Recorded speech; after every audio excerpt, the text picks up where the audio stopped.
ये video normal नहीं होने वाला है, आपको ऐसा नहीं सीखने होगा कि ये टूल की हेल्प से आप ये कर लीजिए, वो टूल की हेल्प से आप ये कर लीजिए। बट इस वीडियो में मैं आपको बताऊंगा कि एक आइडियल नीश क्या होता है और कौन-कौन सी चीज़ों का हमें अवॉइड करना है। क्योंकि जनरली हम फोकस करते हैं कि कैसा हमें नीश होना चाहिए, उसमें क्या-क्या सी चीज़ें होनी चाहिए। बट इससे ज़्यादा ये भी इम्पोर्टेंट है कि कौन-कौन सी चीज़ें हमारे नीश में नहीं होनी चाहिए। अगर हम बात करें कि हमें क्या अवॉइड करना है, तो सबसे पहले हमें तो लो आरपीएम का जो भी कीवर्ड है, उसे अवॉइड करना है। क्योंकि अगर आप ऐसे वेबसाइट पे काम कर रहे हैं जिसका आरपीएम काफ़ी लो है और अगर आप चाहते हैं कि उसे एडसेंस से या फिर कोई भी एड नेटवर्क से मोनेटाइज करें, तो आई वुड सजेस्ट कि उसका आरपीएम हाई ही होना चाहिए। लो आरपीएम का कोई फ़ायदा है नहीं, आपको इन जनरल छोटे ट्रैफिक पे आपको अच्छा खासा कोई ट्रैफिक देखने को नहीं मिलेगा और आपका टाइम भी काफ़ी जाएगा। क्योंकि मैं जिस तरह के कीवर्ड पे काम करता हूँ, आपको क्या लगता है कि सिर्फ एक पर्टिकुलर कीवर्ड के सेट को फाइंड करना फिर उस पे लिख देना तो कंटेंट वैसे रैंक रैंक हो जाता है? नहीं। मैं उस पर्टिकुलर कीवर्ड पे अथॉरिटी बिल्ड करता हूँ, तो इन फ्यूचर जाके भी काफ़ी वो बेटर रहता है। मैं आगे उसके बारे में भी एक्सप्लेन करूँगा। उसके बाद जो नेक्स्ट पॉइंट है वो है ओवर कॉम्पिटिटिव नीश। कभी भी आपको ऐसे नीश में नहीं घुसना है जो कि काफ़ी कॉम्पिटिटिव है, लोग उस पे मरे पड़े जा रहे हैं, उसमें बहुत सारा सीपीएम है, बट लोग उसके लिए बैकलिंक्स पे बैकलिंक्स बाय करते जा रहे हैं। बट जो मैं प्रोसेस फॉलो करता हूँ उसमें आपको बिना बैकलिंक का अच्छा खासा रैंक भी देखने का मिलता है, just because of your authority. तो आई वुड सजेस्ट, जैसे फ़ोन्स के हो गए, रिव्यू हो गए, फिर से लैपटॉप के रिव्यू हो गए, ये ऐसे वर्ड्स जो कि काफ़ी जेनेरिक है। जिसको नहीं भी आइडिया है फ़ोन के बारे में, अगर वो उसके बारे में सर्च कर रहा है, व्हिच मीन्स कि वो वर्ड काफ़ी जेनेरिक हो गया है, आपको इस चीज़ को अवॉइड करना है। उसके बाद ऐसे नीश जिसमें ब्रांड एसोसिएट हैं। सपोज़ आपने कोई कीवर्ड चूज़ किया जिसके बारे में पर्टिकुलर कोई ब्रांड ही रैंक करता है और लोग भी पर्टिकुलर ब्रांड को ही प्रेफ़र करते हैं, तो आपको इस चीज़ का अवॉइड करना है। क्योंकि आप चाहे तो टॉप पे भी रैंक कर जाए, बट आपके वेबसाइट को लोग इग्नोर करके सीधे नेक्स्ट पेज पे भी है, तो नेक्स्ट पेज पे जाएँगे, उस पर्टिकुलर वेबसाइट को ओपन करेंगे। तो आपको इस चीज़ का अवॉइड करना है। और अगर आप किसी ऐसे कीवर्ड पे लिख रहे हैं जिस पे ट्रिक्स एंड टिप्स हैं, हैक हैं, ये सारे जो टर्म्स आ रहे हैं, तो आपको इस चीज़ को भी अवॉइड करना है। क्योंकि जनरली गूगल इन सारी चीज़ों को मोनेटाइज़ नहीं करता है।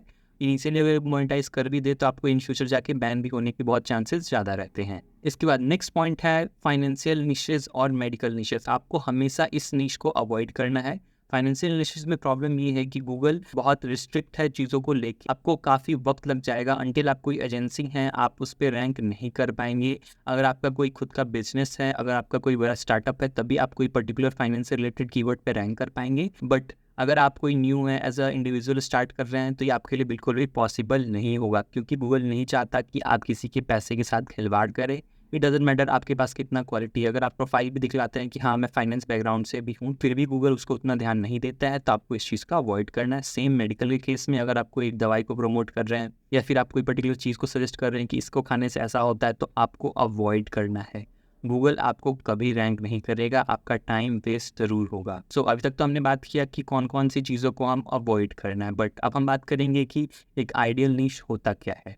अगर आप कोई भी नीश सेलेक्ट कर रहे हैं, तो आपको देखना है कि उसका डिमांड है मार्केट में, बट वो काफ़ी नैरो होना चाहिए। सपोज़ आप गार्डनिंग के बारे में सर्च कर रहे हैं, गार्डनिंग के बारे में तो लोग इन जनरल सर्च करते हैं, उसका कॉम्पिटिशन भी काफ़ी ज़्यादा है। बट अगर आप सर्च करते हैं अर्बन गार्डनिंग, लाइक शहरों में लोगों के पास अपना गार्डन नहीं होता, वो छत पे कैसे गार्डनिंग कर सकते हैं, ये थोड़ा नैरो होता है।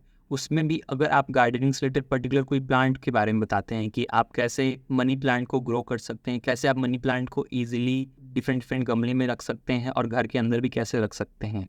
इसी में आप एक और चीज़ कर सकते हैं, अगर आप सिर्फ मनी प्लांट पे या फिर अगर आप एक ऐसा डोमेन लेते हैं और उसमें आप डिटेल में बताते हैं मनी प्लांट के बारे में, एक भी अगर आप कीवर्ड नहीं छोड़ते हैं, लाइक मनी प्लांट से कोई भी प्रॉब्लम हो, आपके पास उसका एक प्रॉपर ब्लॉग है, तो गूगल अथॉरिटी देखेगा कि आपके पास डिटेल में चीज़ें हैं, तो वो ना चाहते हुए भी जिसके पास हाई DRPR भी है, उसको भी अवॉइड करके वो आपको रैंक करेगा ही करेगा। मैंने ऐसा देख रखा है। आपको भी कभी-कभी ऐसा नोटिस होता होगा कि कोई-कोई वेबसाइट के पास TAPA नहीं है, फिर भी वो टॉप पे रैंक कर रहा है। क्यों? बिकॉज़ गूगल ने उसको उस डोमेन में अथॉरिटी दे रखा है कि इसके पास बहुत सारी नॉलेज है, इसके पास डिफरेंट डिफरेंट इन्फॉर्मेशन है, इसलिए इसको रैंक करना चाहिए। तो आई वुड सजेस्ट कि आप भी अगर मनी प्लांट में जा रहे हैं, मैं आपको एग्जांपल दे रहा हूँ, तो आप उसमें इतना घुस जाएँ कि कोई कीवर्ड ही ना बचे। आप लिटरली एग्जॉस्ट हो जाएँ, आपको कीवर्ड ना मिले, तो आपको इन सारी चीज़ों को प्लान करके चलना है। इसी में नेक्स्ट पॉइंट है अपकमिंग निशेज़। आपको ऐसे निशेज़ को चूज़ करना है जो कि अपकमिंग है, ट्रेंडिंग है, लोग उसके बारे में बात कर रहे हैं, बट ज़्यादा इन्फॉर्मेशन नहीं है। इन्फॉर्मेशन है भी तो किसी के पास अथॉरिटी नहीं है। सेम आपको यहाँ पे भी अथॉरिटी का गेम खेलना है और आप वहाँ पे भी ईज़िली रैंक करने लगेंगे। नेक्स्ट पॉइंट है मल्टी फॉर्म ऑफ कंटेंट। आपको ऐसा कंटेंट क्रिएट करना है जो कि आपके सोशल मीडिया पे भी लोग सर्च कर रहे हो, कोई भी डिफरेंट सर्च इंजन पे भी उसका डिमांड हो, क्योंकि आप पर्टिकुलर कोई इंजन पे डिपेंड नहीं रह सकते। आपको पता है रिसेंटली गूगल का अपडेट के कारण क्या क्या चीज़ें हुई हैं, तो आपको ऐसा निश सेलेक्ट करना है जो कि सारे सर्च इंजन पे वर्क करता हो। सो आई होप कि वीडियो आपके लिए इंफॉर्मेटिव होगा, और एट द एंड आपको मैं यही बोलना चाहूँगा, आप कोई भी निश सेलेक्ट कर रहे हैं, आप उसमें अथॉरिटी बिल्ड कीजिए, आपके लिए काफ़ी बेटर होगा। अगर आप सोचेंगे कि 10 पोस्ट लिख के उस पे मेरा काम हो जाएगा, ऐसा नहीं होता। आपको एक प्रॉपर रोड मैप बनाना होगा, करीब-करीब 1 साल का या फिर 6-7 महीने का। आप प्रॉपर एक टारगेट सेट कीजिए कि हाँ, मुझे ये करना है। उसके बाद आप प्रॉपर कीवर्ड रेडी कीजिए, उसके बाद आप उस पे कंटेंट लिखना शुरू कीजिए, तब जाके आपका कहीं न कहीं अथॉरिटी दिखेगा। अगर आपको लगता है कि आप 1 महीने लिखेंगे, 30 कंटेंट, 40 कंटेंट लिखेंगे, आपका काम हो जाएगा, ऐसा बिल्कुल नहीं होता। ऐसा तभी होता है जब आप ऐसे कीवर्ड पे लिख रहे हैं जिसके बारे में कोई भी इन्फॉर्मेशन नहीं है गूगल में।